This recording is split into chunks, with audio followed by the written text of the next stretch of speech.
الحمد للہ ذی المجد والکبریاء والصلاة والسلام علی سید الانبیاء وعلی آلہ الاسفیاء وصحابہ الاذکیاء اما بعد فاعوذ باللہ من الشیطان الرجیم بسم اللہ الرحمن الرحیم ان الذين تولوا منكم يوم التقى الجمعان انما استزلهم الشيطان ببعض ما كسبوا ولقد عفى الله عنهم ان الله غفور حليم صدق الله مولانا العظیم۔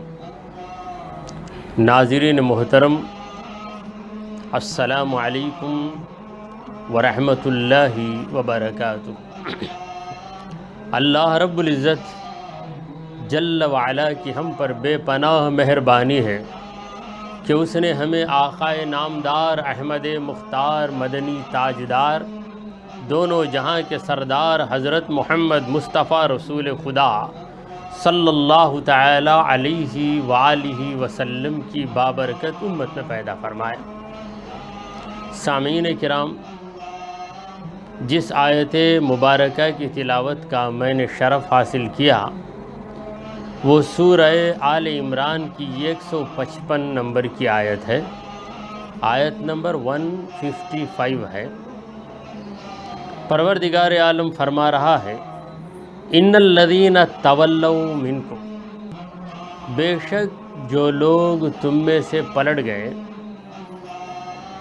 جنگ کے میدان سے، یوم التقى الجمعان، خود کے موقع پر، انما استزلهم الشیطان، انہیں تو بس شیطان نے پھسلا دیا، ببعض ما کسبوا،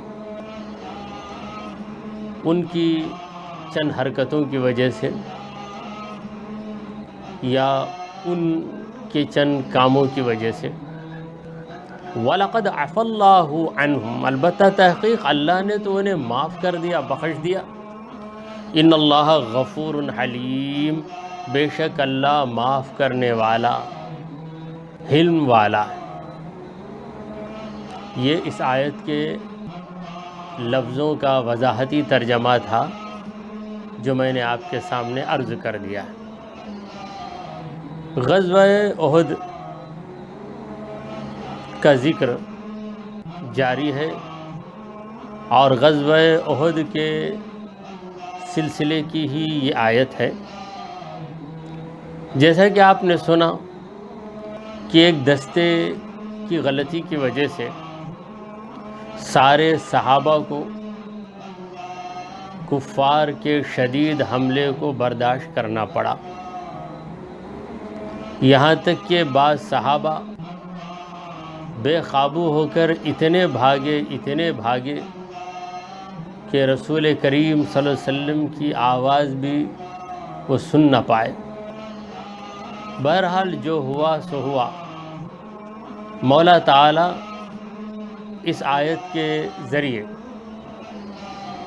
ہمیں سمجھا رہا ہے کہ یہ شیطان کا بہکاوا تھا، شیطان نے انہیں پھسلا دیا، تو ان کی ان حرکتوں کی وجہ سے ان کے یقین پر، ان کے توکل پر شک کرنا جائز نہیں۔ وہ صحابہ کرام واقعی اہل یقین تھے، اہل توکل تھے، اہل اخلاص تھے، وفاداران مصطفیٰ تھے، جانثاران مصطفیٰ تھے، مگر ان سے یہ چوک ہو گئی، یہ ایک لغزش ہو گئی۔ تو مولا تعالیٰ فرما رہا ہے کہ ان الذین تولوا منکم، اے صحابہ تم میں سے جو لوگ پلٹ گئے، مطلب جنگ جب زوردار ہو گئی، کافروں کا حملہ سخت ترین ہوا، تو میدان سے جو لوگ واپس ہوئے یا دوڑنے لگے، یوم التقى الجمعان، جس دن دو جماعتیں، جمعان دو جماعتیں آمنے سامنے ہوئیں، کافروں کی جماعت، مومنوں کی جماعت۔ تو ہر جنگ میں ایسا ہی ہوتا ہے، ایک طرف اہل ایمان اور دوسری طرف اہل کفر۔ جو جنگ اللہ کی خاطر لڑی جاتی ہے، جو جنگ دین اسلام کی خاطر لڑی جاتی ہے، اس جنگ میں دو جماعتیں ہوتی ہیں، ایک طرف اہل ایمان کی جماعت، دوسری طرف اہل کفر کی جماعت۔ تو دو جماعتیں جب آمنے سامنے ہوئیں، اس روز جو لوگ بھاگ نکلے، مولا کہہ رہا ہے کہ انما استزلہم الشیطان، شیطان نے انہیں پھسلا دیا۔ دیکھیے پروردگار عالم اپنے پیارے حبیب کے غلاموں کی طرف سے کیسی صفائی پیش کر رہا ہے، یعنی ان کی غلطی اصل میں وہ علیہ السلام کے بارے میں اللہ نے کہا کہ فَأَزَلَّهُمَ الشَّيْطَانُ، شیطان نے ان دونوں بزرگوں کو پھسلا دیا۔ تو وہاں پہ اضلال کا لفظ آیا ہے اور یہاں پہ استضلال کا۔ تو شیطان نے انہیں پھسلا دیا اور شیطان نے ان کے ساتھ ایسی سازش کی کہ انہیں پھسل جانا پڑا۔ شیطان نے تو کیا، مگر شیطان کی قدرت کب حاصل ہوتی ہے؟ جب انسان سے بھی غلطی ہوتی، جب انسان سے چھوٹی غلطی ہوتی ہے تو شیطان اپنی سازش کے ذریعے اسے بڑی غلطی کرنے پہ مجبور کر دیتا ہے، یا شیطان اسے بڑی غلطی کی طرف لے جاتا ہے۔ اسی لیے کسی بھی چھوٹی غلطی کو چھوٹی نہ سمجھنا چاہیے، کسی بھی گناہ صغیرہ کو گناہ صغیرہ سمجھ کر اپنانا نہ چاہیے، کیونکہ یہی گناہ صغیرہ گناہ کبیرہ کی طرف لے جانے والا بن جاتا ہے۔ تو یہ جو شیطان پھسلایا تھا یا بہکایا تھا، بِبَعْضِ مَا کسب، ان لوگوں نے جو کمایا، یہاں کمانے سے مراد یا تو نیکی کمانا یا برائی کمانا۔ تو نیکی کا مطلب تو یہاں نہیں لیا جائے گا، بِبَعْضِ مَا کسب، ان سے جو غلطی ہوگی۔ وہ غلطی کیا تھی؟ فرمان رسول کو انہوں نے چھوڑ دیا، اور فرمان رسول کو جو انہوں نے چھوڑا یہ ان کی اجتہادی غلطی تھی۔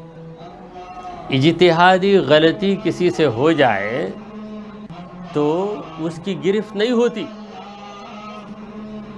مجتہد اگر غلطی کر دے تو اجتہادی غلطی پر اسے ثواب دیا جائے گا، مگر یہاں پر جو نفوس قدسیہ ہیں صحابہ کرام، یہ چونکہ اللہ کے زیادہ مقرب ہیں، تو چھوٹی سی لغزش پر بھی ان کی گرفت کی جاتی ہے۔ دیکھیے کالا کپڑا، اس میں کتنے بھی دھبے رہیں چھپ جاتے ہیں، سفید کپڑا ہو ہلکا سا دھبا بھی نمایاں ہو جاتا ہے۔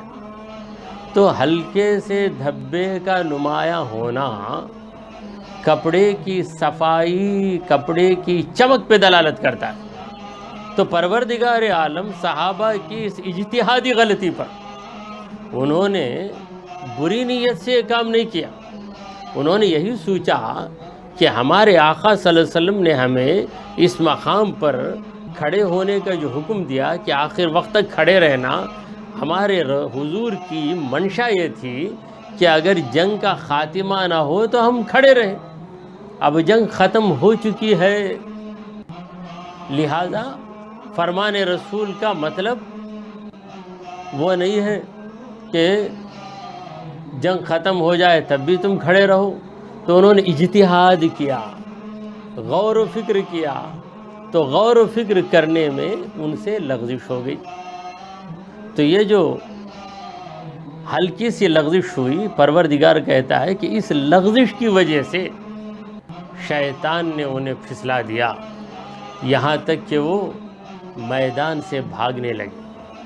پھر پروردگار نے کہا کہ وَلَقَدْ عَفَا اللَّهُ عَنْهُمْ، اللہ نے تو انہیں بالکل ہی معاف کر دیا، یقیناً اللہ نے انہیں معاف کر دیا۔ جب اللہ کہے کہ میں معاف کر دیا، اب ہم بندوں کو کیا اختیار ہے کہ ان کے بارے میں گفتگو کریں؟ بس ہم حکایت کر سکتے ہیں، بات کو نقل کر سکتے ہیں کہ آیت ہے، اس کا ترجمہ ہم کر رہے ہیں، ان کی تاریخ بیان کرتے ہیں، مگر ہمارا جذبہ، ہمارا خیال، ہمارا احساس، ہماری عقیدت یہ ہونی چاہیے کہ ان بزرگوں کے قدموں کی دھول کے برابر بھی ہم نہیں ہو سکتے، اور ان کی یہ لغزش ہماری بڑی سے بڑی نیکی پر بھی بھاری۔ صحابہ کی لغزش کا اتنا اونچا مقام ہے کہ ہماری نیکی اس لغزش کے درجے کو نہیں پہنچ سکتی۔ تو یہ عقیدہ ہمیں رکھنا چاہیے، ورنہ بے ادب بن جائیں گے۔ صحابہ کی بے ادبی بڑی خطرناک چیز ہے۔ جو صحابہ کی بے ادبی اور گستاخی کرتا ہے، بالآخر اس کی نظر میں دین ہی مشکوک ہو جاتا ہے۔ وجہ یہ ہے کہ ہمیں یہ دین صحابہ کے ذریعے ملا۔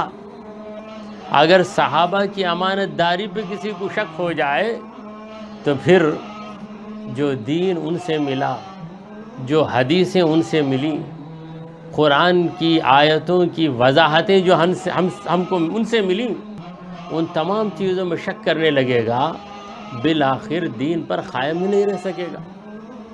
لہذا صحابہ کرام صرف عمل کے لیے معیار نہیں ہے، بلکہ ایمان کے لیے بھی معیار ہے۔ پروردگار کہتا ہے فَإِنْ آمَنُوا بِمِثْلِ مَا آمَنْتُمْ بِهِ فَقَدِ اهْتَدَوْا، اے میرے نبی کے صحابہ، اگر لوگ اس طرح ایمان لائیں جس طرح تم لوگ ایمان لائے، فَإِنْ آمَنُوا بِمِثْلِ مَا آمَنْتُمْ بِهِ، اے نبی کے صحابہ تم جیسا ایمان لائے اس طریقے سے دوسرے لوگ بھی ایمان لائیں گے، فقد اہتدوا، تو یقیناً ہدایت پائیں گے۔ تو ایمان بنیادی چیز ہے، ایمان میں تقلید نہیں ہے، فروعی مسائل میں تقلید ہے، مگر ایمان بھی ہمارا صحابہ کے ایمان کی طرح ہونا چاہیے۔ اگر صحابہ کے ایمان سے ہٹ کر دوسرے طرز کا ایمان کسی نے اپنا لیا تو اس کا ایمان ہی معتبر نہیں۔ تو مولا تعالیٰ نے کہا کہ وَلَقَدْ عَفَا اللَّهُ عَنْهُمْ، اللہ تعالیٰ نے انہیں معاف کر دیا، ان کی اخلاص کی وجہ سے، ان کے حسن نیت کی وجہ سے، ان کی وفاداری کی وجہ سے، ان کے عشق کی سچائی کی وجہ سے۔ پروردگار عالم جانتا ہے کہ کس کا ارادہ کیا ہے۔ منافق جنگ کرتے ہوئے مارا جائے تو اسے شہادت نصیب نہیں ہوگی، کیونکہ اس نے اللہ اور اس کے رسول کی خاطر جنگ نہیں کی، دوسرا کوئی مقصد تھا، یا ناموری کے لیے کر رہا تھا، یا کسی کے دباؤ میں آ کے کر رہا تھا۔ مگر ایک مخلص مسلمان کبھی حالات سے بے قابو ہو کر بھاگ بھی جائے، اس کی نیت درست ہے، تو پروردگار اس کی نیت کی وجہ سے اسے معاف کر دیتا ہے اور اسے اجر و ثواب عطا کرتا ہے۔ تو یہاں پر جو بات چل رہی ہے صحابہ کی بات چل رہی ہے، اور صحابہ پہلے درجے کے مسلمان ہیں۔ ہر صفت کے اندر صحابہ سب سے بڑھ کر، توکل میں صحابہ کا توکل اوروں کو نہیں نصیب ہو سکتا، صحابہ کا اخلاص اوروں کو نصیب نہیں ہو سکتا۔ صحابہ کے بعد بھی مخلص پیدا ہوئے، متوکل پیدا ہوئے، عاشقان رسول پیدا ہوئے، قیامت تک یہ سلسلہ جاری رہے گا۔ مگر صحابہ کو جس درجے کا عشق، جس درجے کا اخلاص اور جس درجے کا یقین اور توکل حاصل ہوا، اس درجے کا توکل، یقین اور اخلاص بعد والوں کو حاصل نہیں۔ اگر ان کو بھی حاصل ہو جائے تو ان کا درجہ صحابہ کے برابر ہو جائے گا، تو صحابہ کے برابر درجہ کسی کا نہیں۔ تو اللہ نے کہا کہ میں نے تو انہیں معاف کر دیا۔ ان اللہ غفور، بے شک اللہ معاف کرنے والا ہے، بڑے بڑے مجرموں کو معاف کر دیتا ہے، کیا اپنے نبی کے پیاروں کی لغزش کو معاف نہیں کرے گا؟ اس نے معاف کر دیا۔ اور حلیم، اللہ تعالیٰ حلم والا ہے، بردبار، یعنی بندے گناہ کرتے ہیں، اس کے باوجود پروردگار انہیں مہلت دیتا ہے، ان کی نعمتوں کو سلب نہیں کرتا، ان کی قوتوں کو سلب نہیں کرتا، گنہگاروں کی قوتیں بھی باقی رہتی ہیں اور انہیں موقع بھی دیا جاتا ہے۔ یہ سب اللہ کی شان حلیمی ہے، اللہ تعالی حلیم ہے، اسی لیے اللہ گنہگار کو موقع دیتا ہے۔ پھر گنہگار جب معافی مانگ لیتا ہے تو پروردگار عالم اسے معاف بھی کر دیتا ہے۔ تو یہ جو صحابہ، ان سے جو لغزش ہوئی اور حالات کی ناسازی کی وجہ سے، شدید ترین حملے کی وجہ سے جو یہ ادھر ادھر بھاگے، اس پر انہیں ایسی ندامت ہوئی کہ اللہ تعالیٰ نے کہا کہ اب تمہاری ندامت باقی نہ رہے، ہم تمہیں خوشخبری دے رہے ہیں کہ ہم نے تمہیں معاف کر دیا ہے۔ تو آیت کریمہ ختم ہوئی، یا ایہا الذین آمنو، اے مومنو سنو، اے وہ لوگ جو ایمان لے آئے سنو، لا تکونوا کالذین کفروا، تم لوگ نہ ہو جاؤ ان لوگوں کی طرح جنہوں نے کفر کیا، یعنی اے مومنو تم کافروں کی طرح نہ بن جاؤ، تم کافروں کی طرح نہ ہو جاؤ۔ تو جن لوگوں نے کفر کیا، وقالوا لاخوانہم، اور اپنے بھائیوں کے بارے میں کہنے لگے، تو یہاں کافروں سے مراد کھلے کافر نہیں بلکہ منافق ہیں، جن کا کفر چھپا ہوا ہے، کیونکہ جو کھلم کھلا کافر ہیں وہ لوگ مومنوں کی حمایت میں بات نہیں کریں گے، مومنوں کی حمایت میں بات نہیں کریں گے۔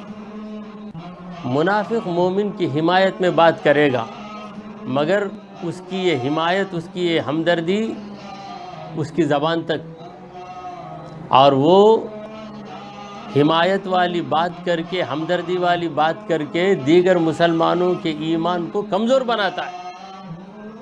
تو کافروں نے، منافقوں نے اپنے مجاہد بھائیوں کے بارے میں، کیونکہ مومن کافر کا بھائی نہیں ہے مگر ظاہری صورت میں وہ بھی مسلمان بنے ہوئے تھے، اس لیے کہا گیا کہ وہ اپنے بھائیوں کے بارے میں کہتے ہیں، اذا ضربوا فی الارض، جب ان کے بھائی یعنی پکے مسلمان، سچے عاشقان رسول زمین میں نکل پڑتے ہیں، او کانوا غزا، یا جنگ میں شامل ہو جاتے ہیں، جنگ کی خاطر نکلتے ہیں، اور جب جنگ چھڑتی ہے تو جنگ میں شامل ہو جاتے ہیں، تو ان کے بارے میں ہمدردی جتاتے ہوئے یہ لوگ کہتے ہیں جو اصل میں کافر ہیں، لو کانوا عندنا ما ماتوا وما قتلوا، کاش وہ لوگ ہمارے پاس رہتے، یعنی جنگ کی خاطر رسول اللہ صلی اللہ علیہ وسلم کے ساتھ نہ جاتے، غزوہ احد میں حضور اکرم صلی اللہ علیہ وسلم کے ساتھ نہ جاتے، اگر ہمارے ہی ساتھ رہ جاتے، کیونکہ یہ بولنے والے منافق تھے، عبداللہ بن ابی اور اس کے ساتھی جو جنگ میں شامل نہیں ہوئے۔ کچھ دور تک آ کر انہوں نے کہا کہ ہم اپنے آپ کو مٹانا نہیں چاہتے، اگر ہم جائیں گے تو پھر یہ بڑی حماقت ہوگی ہماری، یہ خودکشی کے مترادف ہے۔ یعنی 1000 آدمی کئی ہزار آدمیوں کے مقابلے کے لیے جائیں تو یہ لوگ جنگ کے لیے جا رہے ہیں یا خودکشی کے لیے جا رہے ہیں؟ 100 آدمی 150 200 تک کا مقابلہ کر سکتے ہیں، 100 کے مقابلے میں 1000 آ جائیں اور مقابلے کے لیے تیار ہو جائیں تو یہ خودکشی ہے، تو یہ منافقوں کا نظریہ۔ مگر قرآن کہتا ہے کم من فیۃ قلیلۃ غلبت فیۃ کثیرۃ باذن اللہ، کتنی چھوٹی چھوٹی جماعتیں بڑی بڑی جماعتوں پہ غالب آ گئیں اللہ کے حکم سے، اللہ کے مہربانی سے۔ تو منافقوں نے کہا کہ یہ جہاد میں جا کر شہید ہونے جیسا ہم پلٹ کر آ گئے مدینے کو، وہ بھی پلٹ کر آ جاتے، ما ماتو، وہ مرتے نہیں، وما قتلوا، اور قتل بھی نہیں ہوتے۔ پروردگار کہہ رہا ہے لیجعل اللہ ذالک، اللہ نے ایسا جو کیا اس کی وجہ یہ تھی کہ اللہ تعالیٰ اسے ان کے دلوں میں حسرت بنا دے، حسرتاً فی قلوبہم، ان کے دلوں میں اللہ اس بات کو حسرت بنا دیتا ہے، افسوس کر رہے ہیں کہ کاش ہمارے ساتھ ہوتے تو نہیں مرتے، قتل نہیں ہوتے۔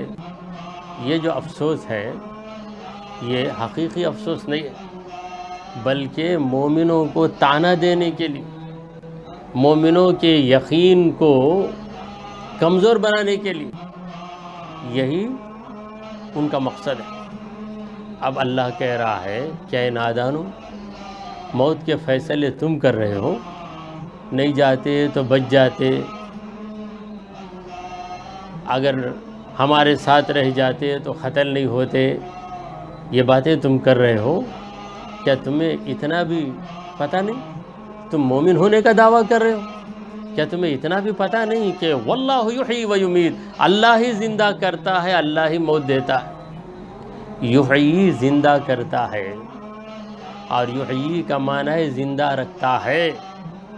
اے بندے اب تو زندہ ہے تو اس آن خدا نے تجھے زندہ رکھا، یعنی ہر آن و ہر لمحہ وہ تجھے زندہ رکھتا ہے تو تو زندہ رہتا ہے۔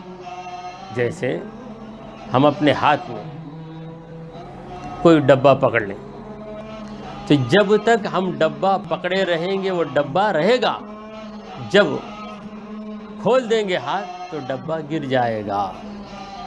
تو پروردگار جب تک ہمیں زندہ رکھے گا ہم زندہ رہیں گے۔ اب زندہ ہم ہیں تو خود سے زندہ نہیں ہیں، خود سے زندہ رہنے کی ہمارے اندر صلاحیت نہیں ہے، کیونکہ ہماری حیات ہماری اپنی حیات نہیں ہے، ذاتی حیات نہیں ہے۔ اللہ نے ہمیں زندہ رکھا ہے تو ہم زندہ ہیں۔ جب وہ زندگی چھین لے گا تو ہم اپنی اصلیت کی طرف آ جائیں گے، ہم مردے ہو جائیں گے۔ واللہ یحیی و یمیت، اللہ ہی زندگی دیتا ہے، اللہ ہی موت دیتا ہے۔ تو اللہ تعالیٰ کی ذات پر تمہارا ایمان درست نہیں ہے، اب تم ایسی بیہودہ باتیں کر رہے ہو، نہیں جاتے تو بچ جاتے۔ واللہ بما تعملون بصیر، اللہ دیکھ رہا ہے جو تم کر رہے ہو، تمہارے تمام کاموں کو اللہ دیکھ رہا ہے۔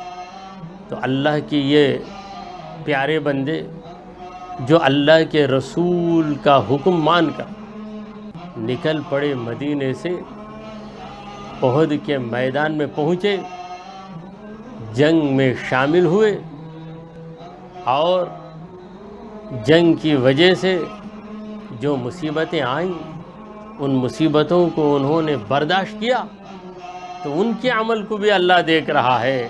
اور اے منافقو، تم جی چرا کر اللہ کے حبیب صلی اللہ علیہ وسلم کے ساتھ غداری کر کے زندہ رہنے کی آرزو میں مدینے میں رہ گئے، نہیں نکلے، واپس ہو گئے۔ تم نے عین موقع پر غداری کی تو تمہاری حرکت کو بھی اللہ جانتا ہے، آئے منافقوں تمہاری منافقانہ چالوں کو بھی اللہ دیکھتا ہے اور مسلمانوں کی مخلصانہ اداؤں کو بھی اللہ تعالیٰ دیکھ رہا ہے۔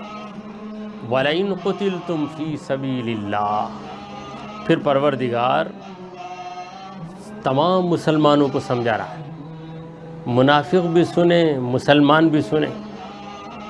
وَلَئِن قُتِلْتُمْ فِي سَبِيلِ اللَّهِ، اگر تم لوگ اللہ کی راہ میں قتل ہو جاتے، اگر تمہیں قتل کر دیا جاتا اللہ کی راہ میں، او متتم، یا تمہیں موت آ جاتی قتل کے بغیر ہی، یعنی لڑتے لڑتے زخمی ہوتے، زخموں کی وجہ سے بھی موت آ جاتی، قتل نہیں ہوا مگر نڈھال ہو کر گر گئے، مگر جنگ کی حالت میں تمہیں موت آئی،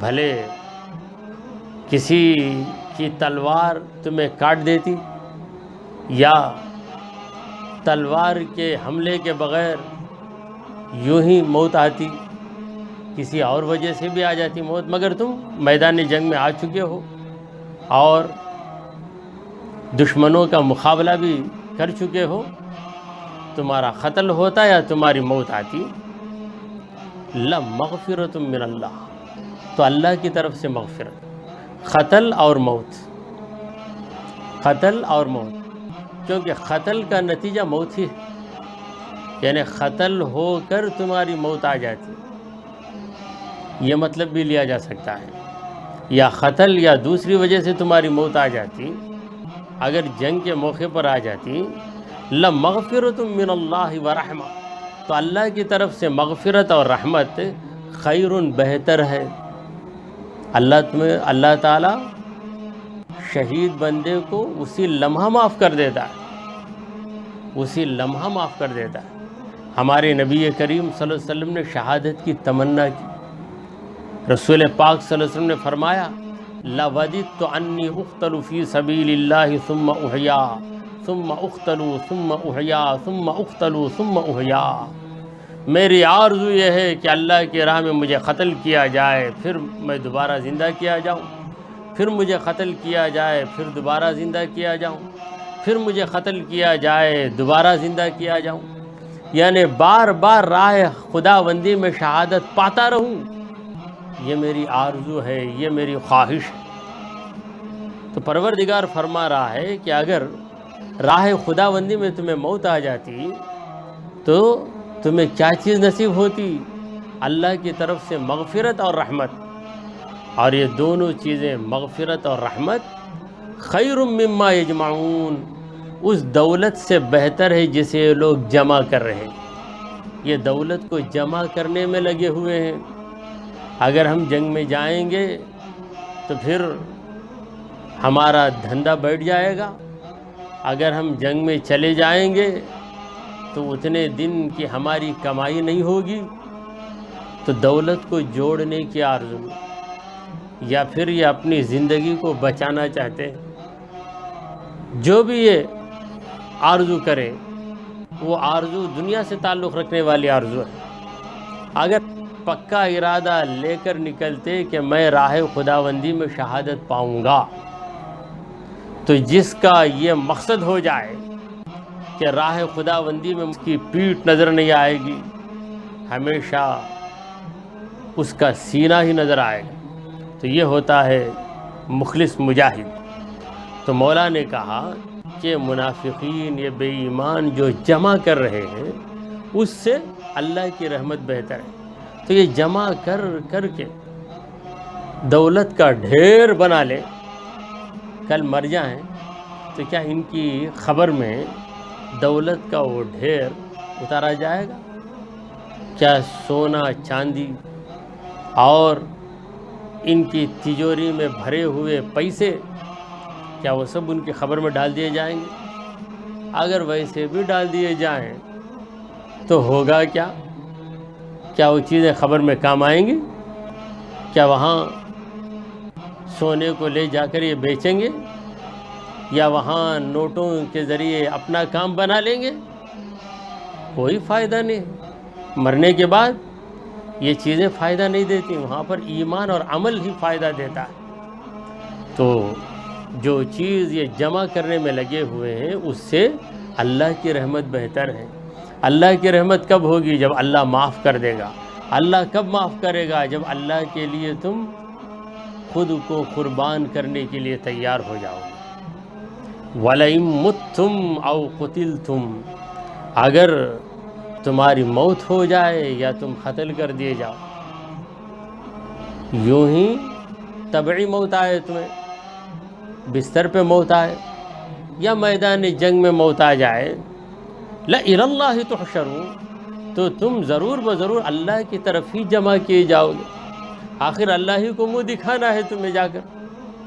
اگر تم نے بہانے بنا بنا کر خود کو جنگ سے دور رکھا اور بستر پہ مرنا ہی ہے تمہیں، کوئی شخص دنیا میں ہمیشہ رہنے کے لیے نہیں آیا، جو بھی آیا ہے جانے کے لیے ہی آیا ہے۔ موت سے کس کو رستگاری ہے؟ آج ان کی تو کل ہماری باری ہے۔ اس لیے ہم سلام کرنے کے بعد عرض کرتے ہیں وَإِنَّا إِن شَاءَ اللَّهُ بِكُمْ لَلاحقون، اور ہم بھی انشاءاللہ تم سے آ کر ملنے والے، ہم ملنے والے ہیں، یعنی جو ٹھکانہ تمہارا ہے وہی ہمارا ٹھکانہ ہے۔ یہ دنیا کا ٹھکانہ یہ دائمی ٹھکانہ نہیں ہے۔ کرائے کے گھر میں رہنے والا بھی خبر میں جاتا ہے، ذاتی مکان رکھنے والا بھی خبر میں جاتا ہے۔ دونوں کے درمیان امتیاز نہیں کیا جائے گا۔ موت کا فرشتہ یہ نہیں کہے گا کہ خاص گھر والے ہیں، مالک مکان ہیں، لہذا انہیں ایگزمپشن دیا جاتا ہے، انہیں مستثنیٰ کیا جاتا ہے۔ نہیں، ہرگز مستثنیٰ نہیں۔ تم مالک مکان ہو، موت کا وقت آیا جانا ہی پڑے گا۔ تم کرایہ دار ہو، کرایہ دے رہے ہو، یہ تمہارا ذاتی مکان نہیں ہے، تم کو بھی جانا پڑے گا۔ سب کو اللہ نے موت کے لیے ایلیجیبل بنا دیا ہے، سب کو اللہ نے موت کے لائق بنا دیا ہے، سب کو وہاں پر انٹری ہے، کسی کو ریجیکشن نہیں ہے۔ چلو تمہیں موت نہیں دی جائے گی، تمہارے اندر یہ صفت ہے، تمہارے اندر یہ خوبی ہے، تم 10 گھروں کے مالک ہو، تم بڑے سرمایہ دار ہو، یا تم بڑے عقل مند آدمی ہو، اس لیے تمہیں چھوڑ دیا جائے گا؟ ہرگز نہیں چھوڑا جائے گا، ہر ایک کو جانا ہی ہے۔ تو اللہ نے کہا کہ تمہاری موت واقع ہو یا تمہارا قتل ہو جائے، تم کو بالآخر اللہ ہی کی طرف جانا ہے، اللہ کی بارگاہ میں حاضر ہونا ہے، اسی کے پاس تم سب کو جمع کیا جائے گا۔ فَبِمَا رَحْمَةٍ مِّنَ اللَّهِ، اللہ کی رحمت سے، اللہ کی رحمت سے، اللہ کی مہربانی سے، لِنْتَ لَهُمْ، اے نبی آپ صحابہ کے لیے نرم ہو گئے۔ سرکار دو عالم صلی اللہ علیہ وسلم کے اندر نرمی، غایت درجے کی نرمی تھی۔ کوئی بڑی غلطی بھی کر دیتا، معافی مانگتا تو حضور اکرم صلی اللہ علیہ وسلم سے معاف کر دیتا، اور حضور اکرم صلی اللہ علیہ وسلم کا تبسم، پیارے آقا کی پیاری مسکراہٹ، چہرے کی رونق، جو بھی آپ کے سامنے آ جائے وہ یہ چاہتا ہے کہ یہیں رہ جاؤں، چہرے زیبا کو دیکھتا رہ جاؤں، پیارے نبی کی پیاری باتیں سنتا رہ جاؤں، نبی کی یہ محفل یوں ہی جاری و ساری رہے۔ تو اللہ فرماتا ہے کہ اے آپ زبردست گرفت کر سکتے تھے، اور جو صحابہ احد کے میدان میں بھاگنے لگے تو صحابہ کو بھی آپ ڈانٹتے تو آپ کو ڈانٹنے کا حق تھا، آپ سزا دیتے تو آپ کو سزا دینے کا حق تھا، آپ انہیں برا بھلا کہتے تو بھی آپ کو حق تھا، کیونکہ اس خطرناک موقع پر اس طرح بھاگ نکلنا یہ اپنے قائد، اپنے امیر اور اپنے سپہ سالار کے ساتھ، اپنے سپہ سالار کے ساتھ پوری وفاداری نہیں ہے۔ مگر اے محبوب آپ نرم ہیں، اسی وقت آپ کے صحابہ ان سے جو بھی ہوا مگر ان کے اخلاص پہ کلام نہیں کیا جائے گا۔ وہ پکے عاشق تھے، پکے مخلص تھے، ان سے ایسا کیوں ہو گیا؟ تو اللہ نے کہا استزلہم الشیطان، شیطان نے انہیں پھسلا دیا، انہوں نے خود وہ کام نہیں کیا۔ پھر جو ہی انہیں احساس ہوا پلٹ کر آ گئے۔ وہ صحابہ دوڑے تو دوڑ کے اپنے گھروں کو نہیں گئے، دوڑنے کے بعد سنبھل کر پھر آئے۔ اسی لیے ہم کہتے ہیں کہ صحابہ کو شکست نہیں ہوئی، البتہ نظام درہم برہم ہوا، ان پر خوف بھی طاری ہوا، مگر اس خوف کے فوراً بعد اللہ تعالیٰ نے ان کے دلوں میں ایسی ہمت ڈال دی کہ وہ دوبارہ آئے، کافروں کا مقابلہ کیا، یہاں تک کہ کافروں کو پھر یہ ہمت نہ ہوئی کہ مدینے تک بڑھ سکے۔ تو چلیے اللہ تعالیٰ کہتا ہے کہ اے محبوب آپ لنت لہم، صحابہ کے لیے نرم ہو گئے، ولو کنت فظا، اگر آپ سخت مزاج ہوتے، غلیظ القلب، آپ کے دل میں سختی ہوتی، یعنی آپ جو نرم ہیں، ہمدرد ہیں، اس کے بجائے آپ سخت دل ہوتے، آپ کا رویہ ترش ہوتا، تو حالت کیا ہوتی؟ لن فضوا من حولک، یہ آپ کے پاس سے، آپ کے ارد گرد جو جمع ہیں، اس کے بجائے آپ کو چھوڑ کر بھاگ جاتے، آپ کے ساتھ کوئی نہیں رہتا۔ تو صحابہ کرام نبی کریم صلی اللہ علیہ وسلم کے قریب رہتے تھے، تو یہ ہمارے نبی کے مزاج کا اثر تھا، مزاج میں وہ نرمی تھی کہ کوئی نبی کو چھوڑ کر جانا نہیں چاہتا تھا۔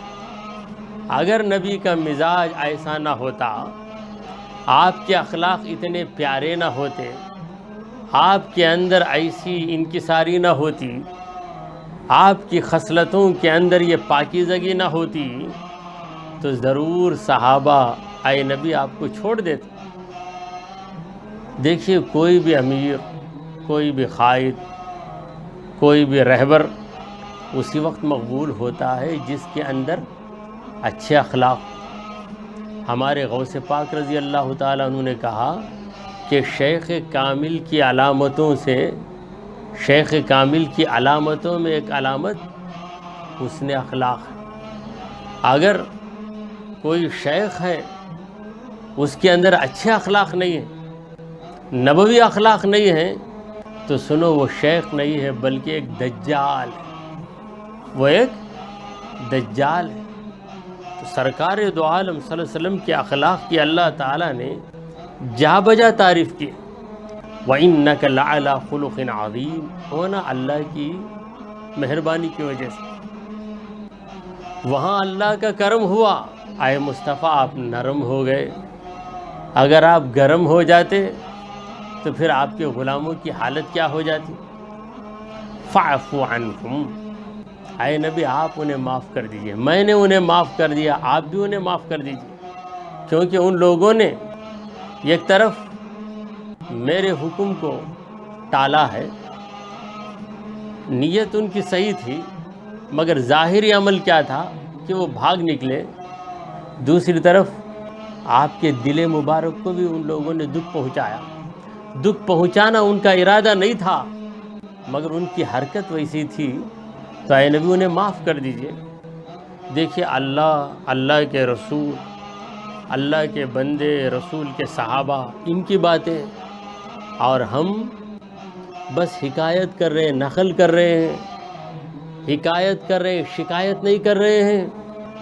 ہمیں شکایت کرنے کی اجازت کیا، شکایت کی جرت بھی ہم نہیں کر سکتے، شکایت کی اجازت نہیں ہے، ہمیں شکایت کی جرت ہم نہیں کر سکتے، بلکہ ہمارا یہ عقیدہ ہے کہ ان بزرگوں کی جو بھی حرکتیں تھیں، ان کی وہ حرکتیں ہماری نیکیوں پہ بھاری ہیں، جو نیکیاں نظر آ رہی ہیں، ہمیں ہماری نیکیاں نظر آ رہی ہیں۔ دیکھیے حدیث میں ہے نوم العابد خیر من عبادت الجاہل، جاہل کی عبادت سے عالم کی نیند بھاری بہتر ہے۔ یہ کیسے؟ عالم بھی ایک مسلمان، جاہل بھی ایک مسلمان۔ جاہل نماز پڑھ رہا ہے، عالم سو رہا ہے، کیونکہ جاہل نماز بھی پڑھے گا تو نماز میں کئی خرابیاں رہیں گی، کئی غلطیاں رہیں گی، اور عالم سوئے گا تو اس کی نیند بھی مسنون نیند رہے گی۔ امام شافعی رحمۃ اللہ علیہ لیٹے رہتے تھے بستر پہ، لیٹے لیٹے کئی مسائل کا استنباط کر لیتے تھے۔ تو ایک عالم کی نیند جاہل کی عبادت سے بہتر ہے، حالانکہ عبادت بہترین عمل ہے، اور نوم نیند ایسا عمل ہے جو غفلت پہ مشتمل ہے۔ تو غفلت پہ مشتمل نیند چونکہ عالم کی ہے اس لیے بھاری ہو گئی۔ جب علم کی وجہ سے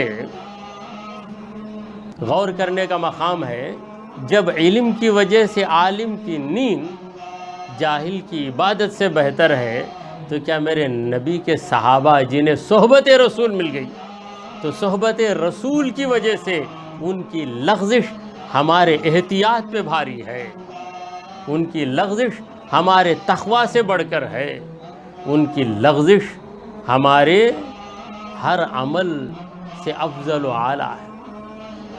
تو پروردگار نے کہا کہ فاعف عنہم، اے میرے مصطفیٰ آپ انہیں معاف کر دیجئے، واستغفر لہم، اور ان کے لیے اللہ سے معافی طلب کیجئے، خود بھی معاف کیجئے اور خدا سے بھی معاف کروائیے۔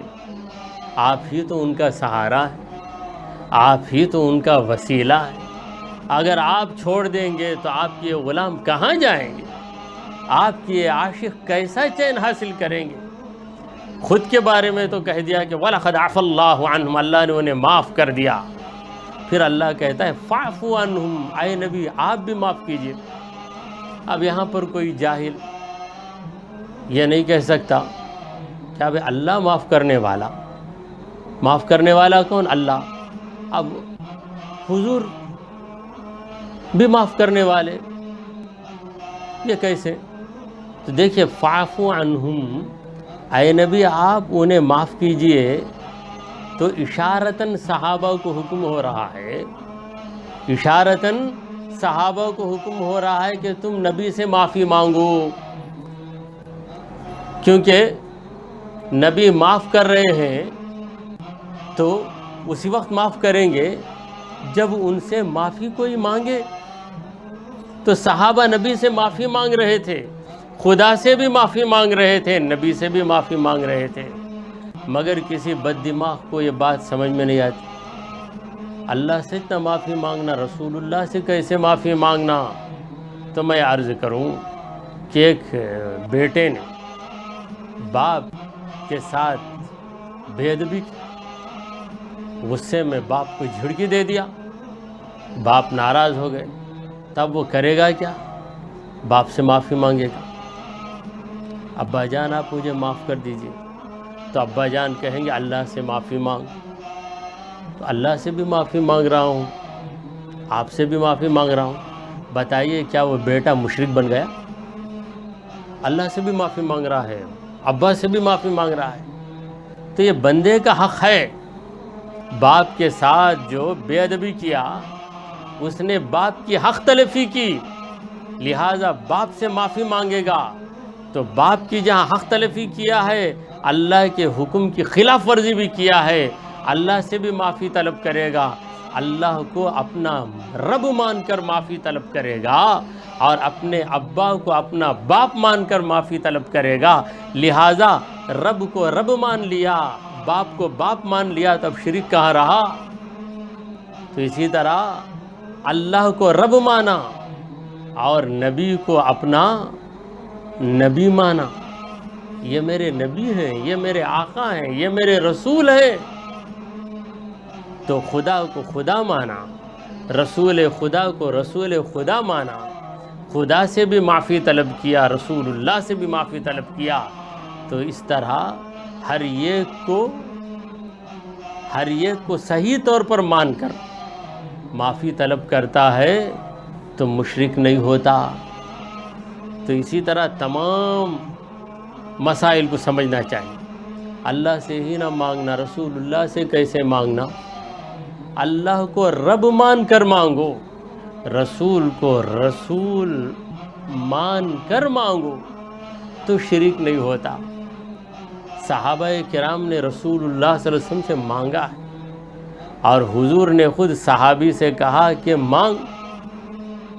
حضرت ربیعہ جو سرکار دو عالم صلی اللہ علیہ وسلم کے خادم تھے، رات کے وقت خدمت کرتے تھے، وضو کے لیے پانی پیش کرتے، تو ایک بار حضور صلی اللہ علیہ وسلم نے کہا کہ سل یا ربیعہ، اے ربیعہ مانگ۔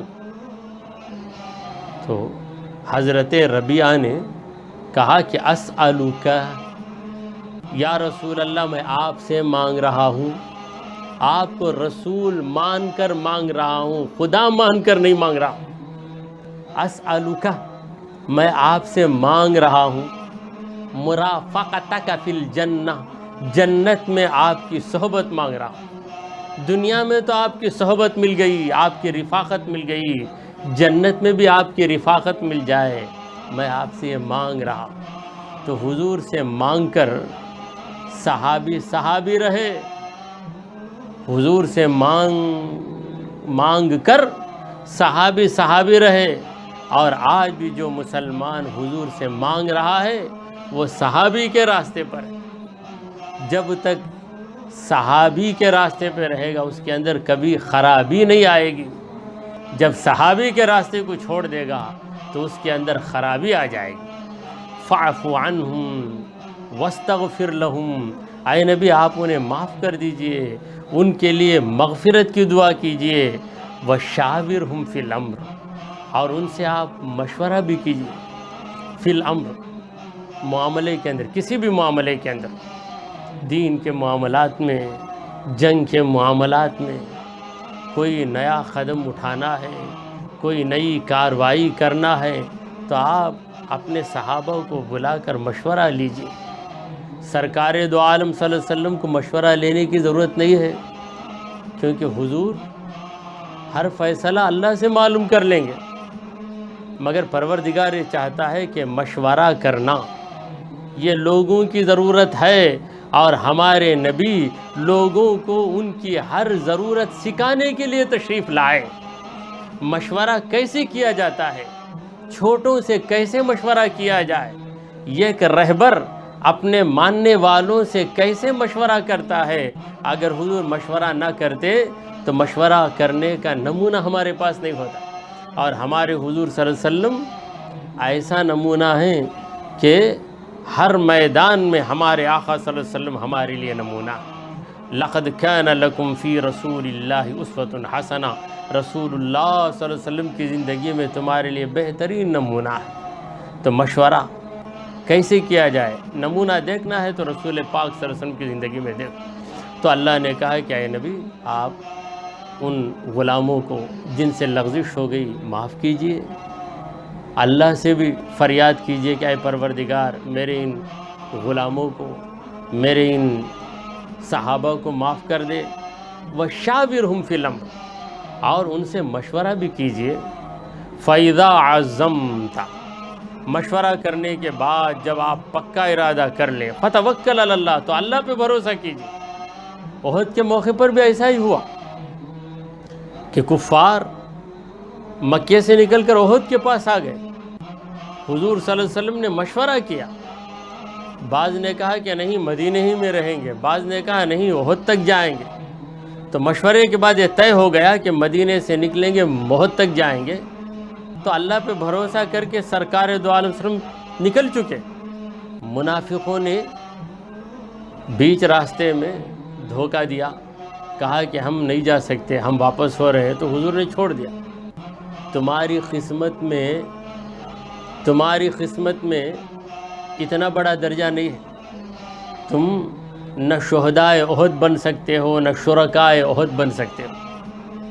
تمہاری بدقسمتی تمہیں واپس لے جا رہی ہے، اور میرے ساتھ آنے والے جو آ رہے ہیں ان کی خوش قسمتی انہیں میرے ساتھ لے کر آ رہی ہے۔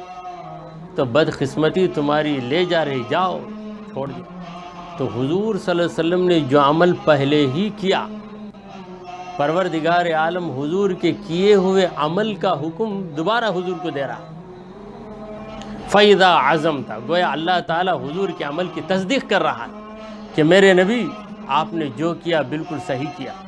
فَإِذَا عَزَمْتَ، جب آپ پکا ارادہ کر لیں مشورے کے بعد، جب تک فیصلہ نہ ہو بات چیت ہوتی رہے گی، بات چیت ہوتی رہے گی۔ جب ایک بات طے ہو جائے تو طے ہو جانے کے بعد پھر ارادہ بدلنا اچھا نہیں ہے۔ فَتَوَكَّلْ عَلَى اللَّهِ، تو اللہ پہ بھروسہ کیجئے۔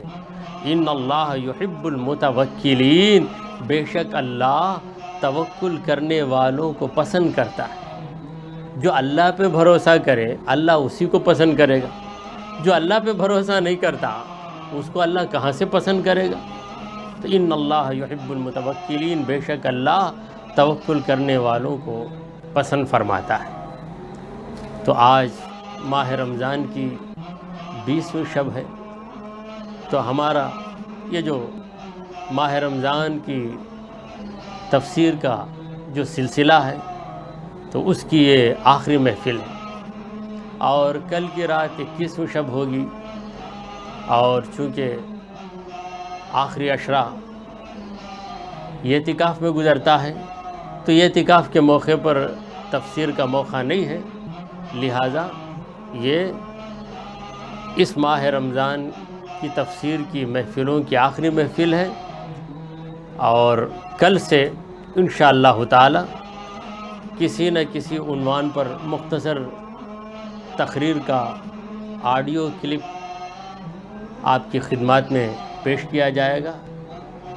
تو دعا کیجئے کہ پروردگارا ہم نے جو کچھ کہا اور سنا اسے قبول فرما لے۔ اے رب کریم ماہ رمضان کی عبادتوں کو قبول فرما لے، ماہ رمضان کی سعادتوں سے ہمیں بہرہ ور فرما۔ اے رب کریم قرآن مجید کی تفسیر میں جو صحیح باتیں نکلی ہیں انہیں ہمارے دل و دماغ میں بٹھا دے، اگر کوئی غلط بات نکل گئی ہے تو اسے معاف فرما اور اس کو ہمارے ذہنوں سے دلوں سے نکال دے، اور اس غلطی پر ہمیں مطلع فرما دے۔ اے رب کریم ہمیں سیدھے راستے پر چلا، تیرے انبیاء اور تیرے اولیاء کے راستے پر چلا۔ اے اللہ ہمارا خاتمہ ایمان کی حالت پہ فرما۔ اے رب کریم محشر کے دن ہماری لاج رکھ لے، ہم سب کو پیارے آقا صلی اللہ تعالی علیہ وآلہ وسلم کی شفاعت نصیب فرما، حضور کے حوض کوثر کے پانی سے سیراب فرما۔ اے رب کریم جب ہم پل صراط پر چلنے لگیں تو ہمیں اپنے پیارے نبی کی دعا ربی سلم کی برکت سے سلامتی عطا فرما، ہمیں بجلی کی رفتار سے پل صراط پار کرنے کی طاقت عطا فرما۔ اے رب ذوالجلال جنت کو ہمارا مقام کر دے، دوزخ کو ہم پہ حرام کر دے، جنت کے اندر تیرے دیدار سے ہمیں سرفراز فرما، تیرے پیارے مصطفیٰ کی رفاقت ہمیں نصیب فرما۔ اے اللہ تو ہم سے راضی ہو جا، اے اللہ تو ہم سے راضی ہو جا۔ اے پروردگار پوری دنیا کو کرونا کی مصیبت اور پریشانی سے نجات عطا فرما۔ اے رب کریم تو ہم سے راضی ہو جا اور ہمیں ایسے عمل کرنے کی توفیق عطا فرما جو عمل تجھے راضی کرنے والے ہیں۔ وصلی اللہ تعالی علی خیر خلقہ سیدنا و مولانا محمد وعلی آلہ واصحابہ اجمعین۔ الفاتحہ۔ اہدنا الصراط المستقیم صراط الذین انعمت علیہم۔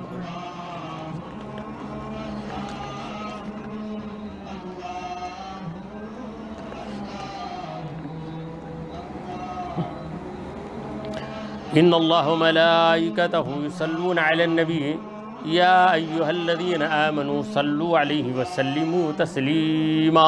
اللہم صلی علی سیدنا و مولانا محمد وعلی آل سیدنا محمد وبارک وسلم۔ سبحان ربک رب العزت عما یصفون وسلام علی المرسلین والحمد للہ رب العالمین، لا الہ الا اللہ۔